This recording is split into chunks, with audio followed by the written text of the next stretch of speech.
Hello there, world-class people, world-class friends, world-class learners. Christian Youngren talking to you today about cash down. Now, cash down, it's one of those controversial subjects. How do you ask for it? Ask it this way. Ask an alternative. Ask early with a special finance guest. Don't ask at all. We're the ones that are going to dictate the cash down once we get to the pencil or the presentation of the figures. So I totally understand that the timing of asking the guest for the cash down is important. What I'm going to tell you for the purpose of this video is let's make sure we ask that high trust question. Make sure we ask it when we've got some trust with the guest. So let's not ask it at a low trust moment. So we're not going to do, hey, welcome to Cunis of East Moline. My name's Chris. How much money did you have down today? That probably won't work. So I'm going to leave that to you to decide when to ask. What I want to talk about is how to ask. What I'd like you to start thinking about is using no-base questions.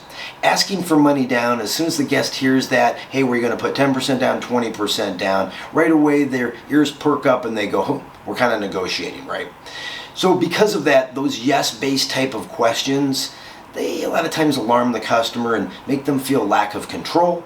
They feel like they don't have any autonomy. They just feel like maybe they're being set up a little.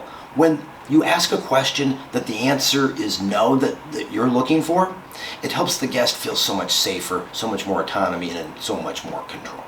So here's a great way to start asking your guest for some cash down. And we would just say, whatever the time is when you feel it's the proper trust moment, you'd say, Mr. and Mrs. Jones, if it made good financial sense, would you be against making an initial cash investment towards this truck today? Sit and listen. They're probably going to say, well, how much? Well, typically lenders like anywhere from 10 on the low side down to 20% down on the high side plus the tax and license. And then you could figure that up for the guest. And then ask how close they would come to that. They may say zero, they may give you an amount. Also a great follow-up question if they said zero or any amount. Say that you had penciled it out and 10% down plus the tax and license was $6,300. And the guest said, well, I could give you $1,000. Well, a way to probe and try to get a little bit more money down rather than saying up to, not to exceed if you really had to stretch for the car you want. And you could use those, and if they're effective, go for it.